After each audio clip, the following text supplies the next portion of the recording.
ครับ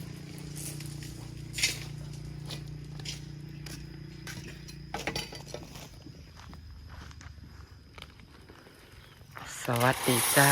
สบายดีพี่น้องสวัสดีสุขสุขทีเดียวเลยจวดอย่างหนาอย่างหนาเทหินรอบบ้านจ้าสีสวยเทแบบอย่างหนาไปเลยค่ะนี่ค่ะความหนาก็ประมาณพี่แหละเข่งพี่เพราะว่าบอลเพื่อความทนทานแต่หินนี่มันแน่นเลยนะมันซักกันอยู่แล้วก็แล้วนี่ผลต่อยเขาไม่ยังกั้นกระซังนี่พอต้องไม่แนวกั้นขอบมันกับบอลไหลเพราะมันเป็นหินบดมันเป็นเหลี่ยมมันซักกันอยู่จริงพอต้องมียังอ้อมก็ขอบก็ได้สวยบ่จ้าพี่น้องจ้าสวยสะอาดสะอ้างงามตานะคะต่อไปเราก็จะไม่เลอะบ้านเราแล้วเชื่อมต่อใส่กับครัวไปเลยจ้ะเชื่อมโยงบ้านครัวเราไปนะคะนี่จ้ะนี่ก็จะเป็นเรือนครัวเชื่อมโยงห้องน้ำเรือนครัวไปเลยสะอาดงามตาอันนี้กระรอผ่ายางก่อนค่ะผ่ายางเบิดทางหญ้าแล้วก็เห็ดดอกไม้ใหม่อันนี้สิปลูกใส่เกาหลีใส่ต้นลำซำก็จะโตเรียงกันไปแบบนี้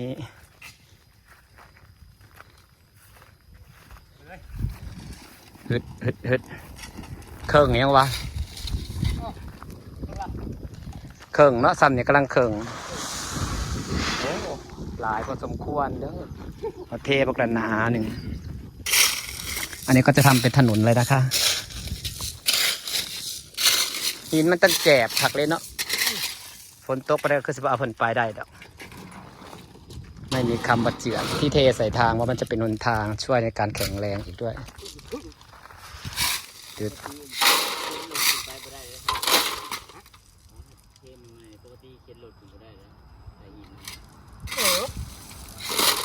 มันแน่นเนาะฝนตกใส่แห่งสีแน่น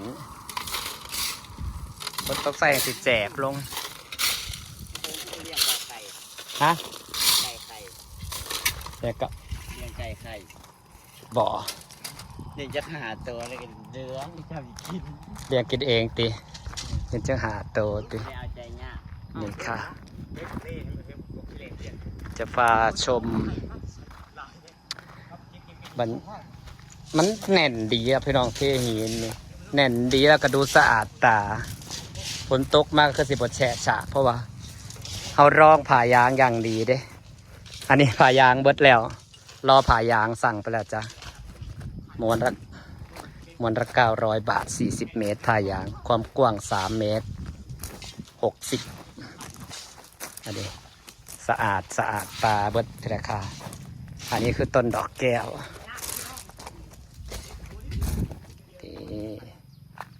เสร็จแล้วมันก็สะอาดตาไปดีแล้ว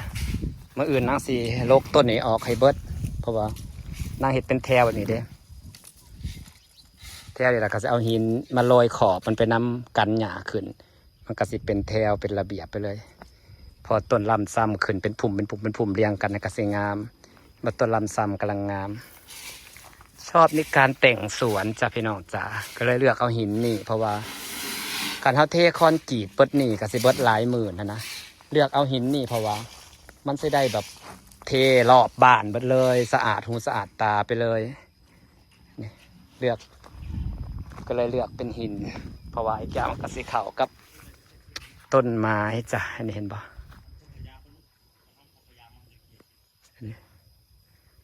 ต้นลำซำมันก็สิเรียงกันมา1 2 3 4 5 ต้นแล้วมันขึ้นก็จะขึ้นเป็นพุ่มต้นลำซ้ำอายุ2-3 ปีซ้ำถ่วมหัวดีงามแท้ๆพี่น้องมันจะเป็นพุ่มไปสวยเห็นบ่ต้นพุ่มนะก็งามส่วนนี้ก็เป็นฟาร์มกำลังแตกยอดมันแตกไวแล้วมันกระทันตาย2 ต้นที่เหลือติดเบิดเห็นบ่เหลือแต่เอาฝุ่นมาใส่ แตกไวได้เห็นบ่หักกระปุกขึ้นยอดยาวเลยยอดพุทราแล้วเกี่ยวข้าวแล้วเราก็จะเป็น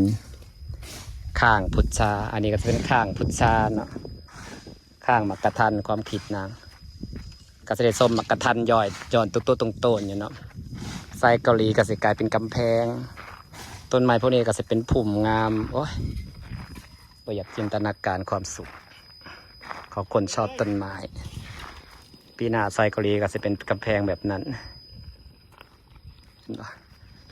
ลำซำก็กำลังงามนะจ๊ะต้นลำซำ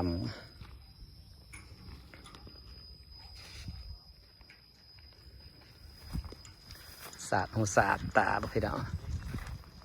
เห็ดแล้วเบิดให้สะอาดทวงความหนาของการเทปะหินน่ะมันหลายดีแล้วพวกนี้ความหนานะพอได้แบ่ง2 ขอเลยเกือบมือหนึ่งพอยังเทนะเพราะว่าบอลนี่จะเป็นบอลหลดแลนเข่าแลนออกมันก็เลยบอลหลดบอลจอดหลดเท่านั้นหลดแลนเข่าแลนออกมันก็เลยเทหนาเนี่ยจักหน่อยปุ๊บเทหนาอย่างไรปุ๊บแต่หินมันล้าหินนะปุ๊บคุ้มราคาอยู่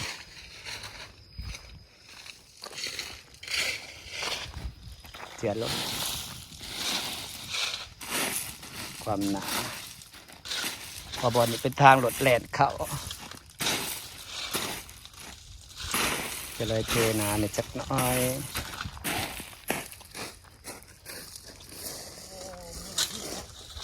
บรรยากาศมันก็จะเป็นสัดส่วนเนาะสะอาดหูสะอาดตาสะอาดเท้าสะอาดต้นไม้นะจ้า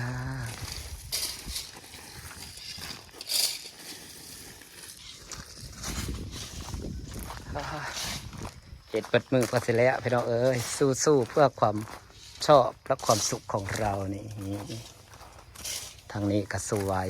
สะอาดหูสะอาดตาต้นไม้ก็เป็นสัดส่วนนี่ค่ะแตงโมเราก็กำลังโตนะคะจ้ะหน่วยเบลเลอร์เทอร์เลย2 หน่วยต้นไม้ก็กำลังสวยไหมคะสวยไหมครับดิค่ะสีสวยสีม่วงสวยไหมคะดูสะอาดเนาะพี่น้องมันสะอาดหูสะอาดตาฝนตกลงมาก็สะอาดไปเบิดสิฝากบรรยากาศไว้ซ้ำนี่นะจ๊ะขอบคุณทุกคนที่ยังติดตามนะจ๊ะสบายดีเด้อพี่น้องกัดสิแล้วอะไรแหละมื้อนี้มื้อหน้าค่อยว่ากันใหม่ถ่าผ้ายางตาผ้ายางลองบ่ให้แบบว่าลองมาเวลาฝนตกบ่ให้ฝุ่นขี้ดินซึมขึ้นมาตามหินนั่นนะเพราะว่าคันเฮาบ่ลองผ้ายางต่อไปจะฝุ่นขี้ดินมันสิซึมขึ้นมาแล้วก็สิกลายเป็นขี้ฝุ่นแต่นี่มันเฮาลองผ้ายางขี้ฝุ่นมันก็สิบ่ซึมขึ้นมาโอ้ยเย็นเด้